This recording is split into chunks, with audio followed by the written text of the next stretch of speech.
Bienvenue dans Confession sous pression, l'interview à plus de 200 km/h de Racing Lube. Aujourd'hui, on reçoit une maman solo de 5 enfants avec plus de 300 000 followers sur les réseaux, Ambre Family. Salut Ambre. Salut Robert. Alors, t'es prête pour une interview à grande vitesse? Il me tarde. Hein. Ouais, allez, c'est parti.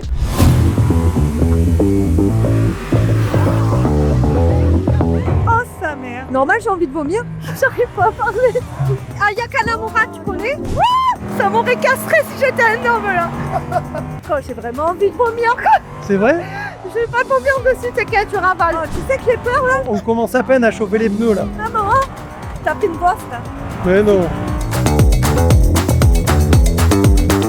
Ouais, on est sur la route pour Alès. Bah ouais, je suis prêt.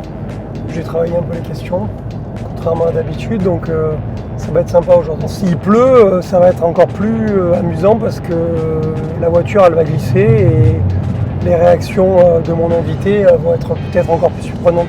Ambre, je viens de la découvrir, donc ouais, j'ai quand même pas mal de questions sympas à lui poser pour qu'on fasse découvrir son métier à tout le monde. Aujourd'hui, je suis hyper excitée à l'idée de faire du circuit.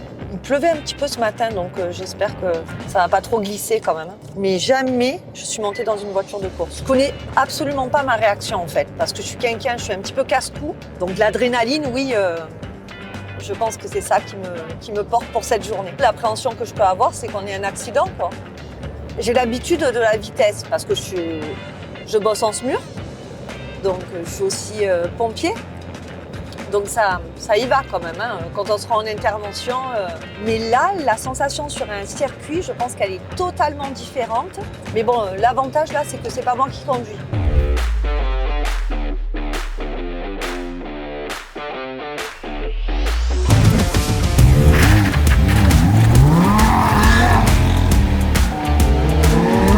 Alors Ambre, en quelques mots, tu peux nous raconter qui tu es? Putain, je suis Ambre. Je suis maman solo de 5 enfants. Je suis infirmière. Je suis pompier. Et des fois, je ramasse des gens sur la route après l'accident de voiture. Ah ouais, c'est rassurant. Ouais. Que te dire de plus? J'ai 20 ans, n'est-ce pas? J'ai 41 ans. Je t'ai pas encore demandé ton âge. Ouais, non mais bon, Mais maman solo de 5 enfants, c'est dingue. Ça ressemble à quoi une journée typique dans ta maison?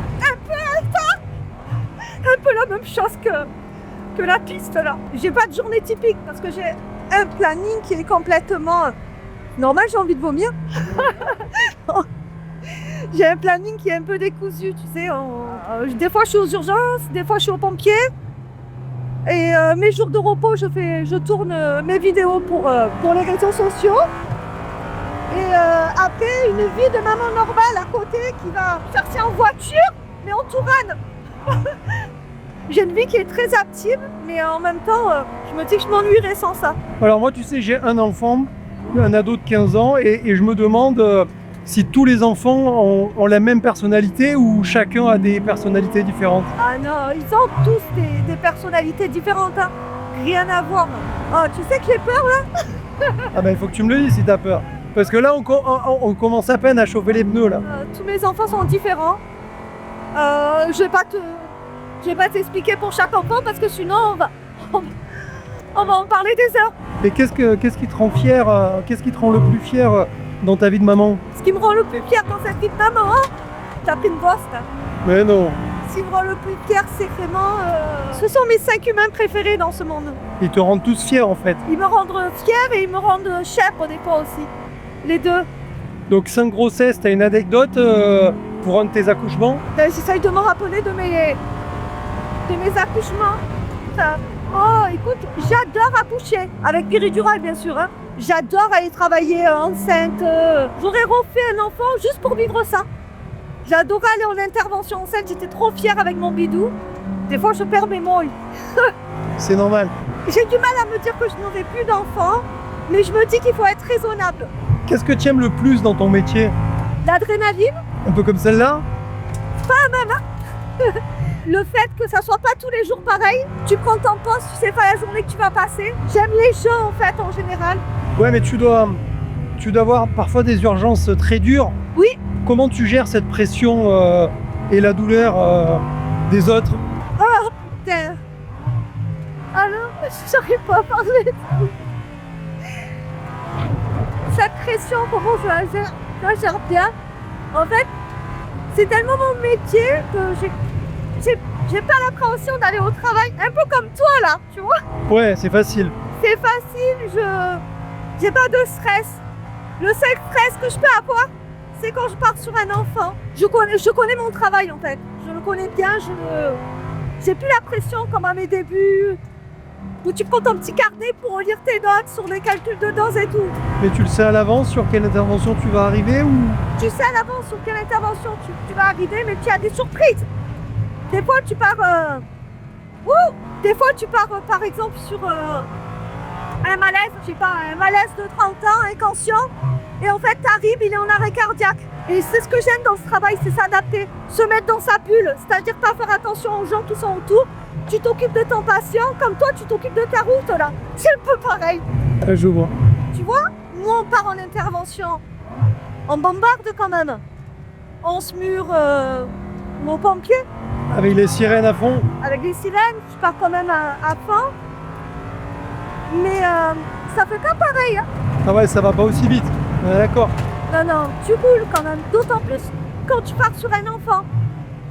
Et ouais, là, t'as plus peur du danger. Là. La seule préoccupation que t'as, c'est aller le sauver, quoi. On manque de professionnels de santé en France. Tu peux adresser un message aux jeunes qui se lancent dans des études d'infirmière? Pour ceux qui se lancent dans le métier d'infirmière, la chose que je vous dis, c'est qu'il faut faire ce métier par passion, par vocation. Si on y va pour la sécurité du travail et tout, ça sert à rien.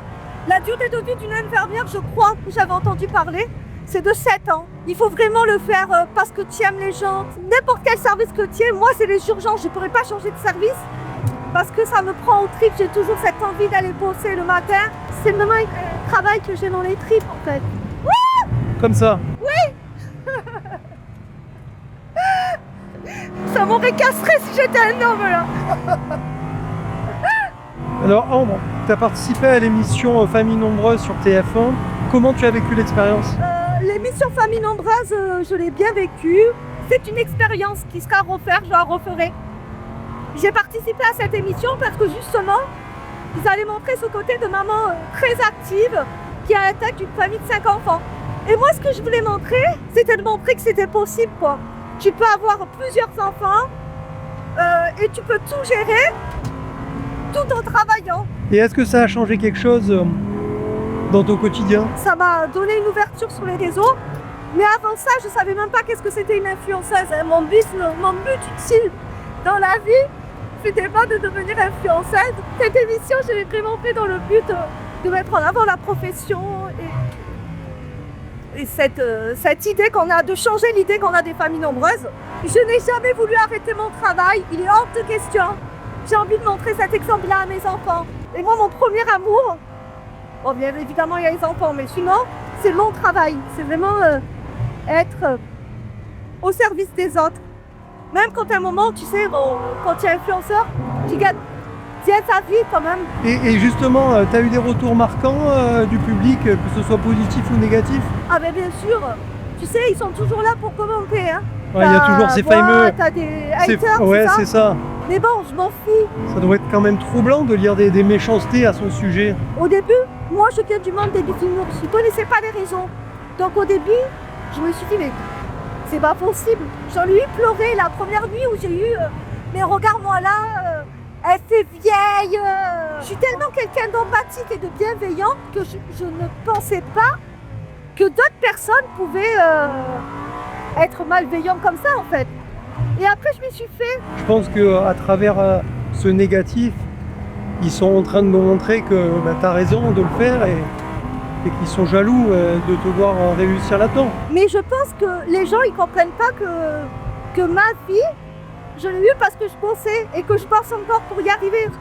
Tous les jours je me bats, je me lève, je vais travailler, je me bats pour mes enfants. Les gens ils penseront que l'influence, j'allais dire une expression un peu commune. J'allais dire tu te touches à nouilles, mais je crois que c'est vulgaire. Mais justement, tu as un compte Instagram avec plus de 300 000 abonnés. Est-ce que ça change ta vie de maman solo? Mon compte Instagram ne change rien du tout à ma vie de maman solo. Je fais comme toutes les mamans, je me lève, j'emmène mes enfants à l'école, à leur rendez-vous. Je panique autant que les autres mamans. Je veux avoir des pressions comme là. Je peux Ouais, là, t'es sous pression, là. Ouais, un petit peu, ouais. J'ai l'impression d'avoir un poids sur moi, quoi. De tous les côtés, d'ailleurs. Racing Lubes, unlimited source of oil. Alors, est-ce que tu as des projets professionnels que tu peux nous partager? C'est un projet professionnel et en même temps personnel. Je veux écrire un livre. Je veux écrire le livre de ma vie. Parce que j'ai une vie particulière. C'est vrai que j'ai une vie exceptionnelle dans le bon ou dans le mauvais, mais en tout cas très particulière. Et comme je dis aux gens sur les réseaux, ils ne voyaient qu'une partie de l'iceberg. Ils ne savaient pas tout ce qui se passe. C'est pas avec 5 minutes de vidéo par jour que tu connais ma vie en fait. Et ce livre, je veux l'écrire parce que je suis persuadée qu'il aidera d'autres personnes. Et c'est important pour moi de faire ce projet. Enfin, c'est important pour moi, tu vois, je parle n'importe comment. C'est important pour moi que ce projet, je ne sais pas, ce projet il aboutisse. C'est pour aider d'autres personnes, tu vois. Il y a des femmes qui se retrouvent en moi. T'as vu comment ça peut voir? Ah ouais, c'est là où tu me dis qu'on va s'amuser. Bah ouais, Parce que c'est là, là on s'amuse déjà pas mal, je trouve. Hein. C'est quoi ton niveau de stress, là, actuellement? Si tu devais le noter de 1 à 10. Honnêtement, quand on a débuté, je pense que j'étais à 10 sur 10. Mais là, maintenant que je roule un peu avec toi, je commence à prendre confiance en toi. Ah, ça me rassure. Un 2 sur 10, tu vois. Ah ouais. Ah ouais, peut-être un 8. Ah. Alors Ambre, quand on a une famille de 6 personnes, on conduit quoi comme voiture? Alors écoute, moi je te propose, s'il te vient l'idée de faire une famille nombreuse, un Touran. Mon Touran, il a 540 000 km. Ah ouais, quand même. Il roule toujours. Enfin là, il est chez un collègue qui m'a refait le plafonnier parce qu'il me tombait là quand je conduisais. Les sièges, ils étaient éventrés, mais il roule toujours. C'est increvable alors, Touran. À un moment donné, j'avais vraiment beaucoup de frais de réparation sur mon Touran. Je crois que mon Touran, il doit coûter peut-être 200 €. Attends, il est vraiment défoncé. Oh putain, t'en es sûr que t'as jamais vomi dessus, hein? Jamais. Je rigole, t'inquiète pas. La dernière fois, j'en avais eu pour 1 200 € de réparation, je laisse tomber. Donc là, j'ai pris le jogger Dacia. Je pense que c'est pas le rêve des pilotes, mais moi, tant que ça me conduit à un point A au point B, Est-ce que t'as eu ton permis du premier coup? j'ai eu mon permis sans aucune difficulté. Alors Ambre, c'est quoi l'objet le plus insolite qu'on peut trouver dans ta voiture? J'ai fait une vidéo sur ça. L'horreur. C'est la caverne d'Alibaba? Tapette à mouche, tampax, serviette hygiénique. C'est vrai que c'est des objets que j'ai pas dans la mienne. Hein. Bon, emballage de gâteaux et tout, la vase hein, des familles nombreuses. Bah justement, t'arrives à garder une voiture propre? Non, pas du tout, pas du tout. Pas du tout, à chaque fois je suis pleine de preneurs. Je suis pleine de bonnes intentions. Et ils me foutent bordel mes enfants dans la voiture à chaque fois quoi. Ouais, j'imagine que tout le monde dit ah c'est pas moi, c'est l'autre. C'est jamais eux, j'ai l'impression. Ma voiture, c'est ma deuxième maison. Franchement, j'y passe ma vie dedans. La voiture! Putain, ça m'a encore castré. Et c'était quoi ta première voiture alors? Est-ce que je prononce bien une Seicento? Seicento, ouais. Un pot de yaourt? Ouais, la Fiat. Oui, j'ai eu quelques problèmes avec. Première fois, je conduisais sur la neige. T'as pas eu peur? Eh ben non, j'aurais dû avoir un peu peur. Au final, ben, j'ai fini, j'ai fait des... Comment on appelle ça là? Étonnant. Et suite à ça, tu l'as baptisé, tu lui as donné un petit nom à cette voiture? J'y avais pas pensé, mais là, j'ai du mal à lui en trouver un de suite. Et quand tu roules, t'es plutôt silence total ou avec une musique de fond? Déjà, quand je roule avec mes enfants, faut savoir que c'est jamais silence total. Ouais, donc c'est en fait ta musique de fond, c'est le brouhaha de tes enfants. Quoi. Voilà, mais des fois, je mets la musique pour plus les entendre. Et tu écoutes quoi alors comme musique? Alors, il faut savoir que dans mon Touran, je n'avais qu'un seul CD, c'était Sheriff Hanouna. Il me tarde de récupérer mon Touran pour récupérer mon CD. Donc je suis curieux, vas-y, qu'est-ce que ça donne? Chante-nous un peu. Mais tu vois, bizarrement, je me rappelle plus qu'est-ce qu'elle chante là. Ah bah si, je suis sûr que tu Attends. vas t'en souvenir. Il avait les mots. Ah non, mais je chante vraiment très très mal. Allez, vas-y, regarde, il pleut déjà. J'ai peur de chanter faux, tu vois, exceptionnellement, bien entendu. Il avait les mots, m'a rendu accro. Je voyais déjà l'avenir dans ses bras. Il avait les mots. Putain, après ça, ils vont me demander de faire Zobol, j'en suis sûre. Perdé dans ce qu'il me racontait, il se trompait non quand il disait qu'il aimait. Et j'ai supporté, j'ai pardonné. C'est très faux. Ah ben voilà, tu vois, regarde, il pleut bien plus que tout à l'heure. Hein. Et la Rousseau, tu connais un peu la Rousseau? La Rousseau, je connais, ouais. Ah, c'est quand même un peu plus connu. Ah, vas-y, fais-nous un petit La Rousseau, là. Eh ben en fait, j'ai jamais vraiment compris ce qu'elle disait, je fais un peu du playback. Ouais, mais c'est pas grave. Tu m'oublieras toujours ton nom qui n'appartenait qu'à nous. Tes réveils, un matin, tes bras autour de mon cou. Fais l'amour que l'on faisait n'importe où. Tu oublieras tout le mal que tu as en me regardant souffrir. Ces instants difficiles où tu ne sais plus rien dire, qu'il faut simplement partir. Je pense que je dis des mots qui n'ont aucun rapport avec la chanson. On reconnaît bien quand même, dans le fond, on reconnaît bien, donc c'est le principal. Quand j'ai vraiment envie de vomir, quoi. C'est vrai? Je vais pas vomir dessus, t'inquiète, je ravale. Au pire. Bon, si tu crèves, tu sais changer le pneu de ta voiture ou pas? Mais non. Non, je sais pas du tout. Tu sais la chance que j'ai? Salut. C'est qu'à ma séparation, je suis retournée chez mes parents. Ouais. Mon père, il a la chance d'avoir retrouvé sa fille avec ses 5 enfants chez lui, tu vois. Ouais, donc il te fait tout, quoi. À 65 ans, je crois que c'est le rêve. Non, je me débrouille, mais par contre, pour la voiture, pas du tout, quoi. Tu sais quand même vérifier ton niveau d'huile? Quand il a fallu le faire, par obligation, tu sors la tige, là, tu mets le petit mouchoir. Avec du papier, du nettoie, tu mets... Mais je te disais que ça allait et tout, mais j'ai jamais rien compris, en fait. Je te montrerai ça Tu me tout à l'heure. montreras ça? Bien Par sûr. contre, le niveau d'eau, je sais... Niveau d'eau du moteur ou niveau d'eau du Laplace? Ah non, mais là, c'est trop compliqué ce que tu me dis. Attends, mais tu sais que j'écoute pas que Sherifa... Aya Kanamura, tu connais? Ouais, très bien. Mais parce que je me suis mis à la plage. Ouais, mais c'est vachement plus dur à chanter ça. Oh, tiens. Y a pas moyen. Alors c'est quoi la voiture de tes rêves, là? Si tu pouvais choisir une voiture, tu prendrais quoi? Alors, Pas celle-là, j'ai compris. pas ça. Au fur et à mesure de l'interview, tu vas me voir que je suis comme ça. Ah ouais? Au départ, j'étais raide. Maintenant, je me... On est en train de perdre Ambre, elle se décompose. Demain, je vais avoir des courbatures. Ah ouais, mais c'est sûr. Alors, je serre les fesses depuis tout à l'heure. Je vais avoir un cul de Jennifer Lopez. Mais en fait, je suis un peu sado. Parce que j'aime quand tu vas vite aussi.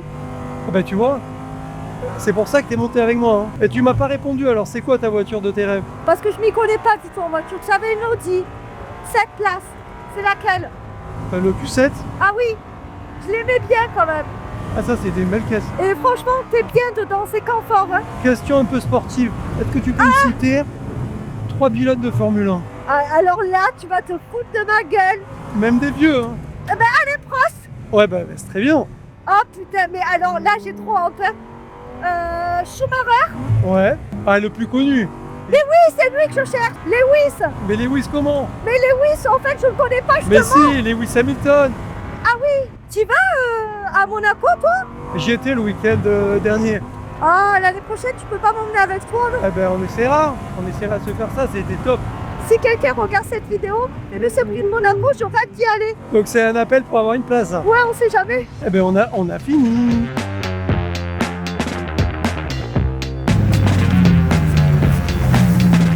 Alors Ambre, comment ça s'est passé? Super. T'as pas eu peur? À aucun moment. T'es sûr? Je pense que quand ils vont visionner. On a les vidéos, on t'a entendu crier. Hein. Non, si. Franchement, c'est impressionnant, mais en même temps, j'avais pas envie que tu t'arrêtes. Ouais, tu m'as expliqué que t'aimais avoir peur. J'ai expliqué que j'étais un petit peu sado. J'ai dit sur les bords, ça fait un petit peu. Ouais, j'aime avoir peur, j'aime l'adrénaline. Et au fur et à mesure, j'ai pris confiance en toi quand même. Alors est-ce que tu peux donner un petit conseil pour le prochain invité? Mettez un t-shirt 100% coton dessous. Ah, t'as eu chaud, ouais, bah, c'est la deuxième personne qui nous le dit. Hein. Oui, moi je dirais que s'ils sont nauséeux, ne pas manger avant parce que je pense que je t'aurais vomi dessus 4 ou 5 fois. C'est pas ce que je me souviendrai de cette expérience, mais j'ai eu un petit peu la nausée. Après, franchement, on a passé un super moment et si la semaine prochaine tu fais rien, je reviens. Avec plaisir, bah étape là. Allez.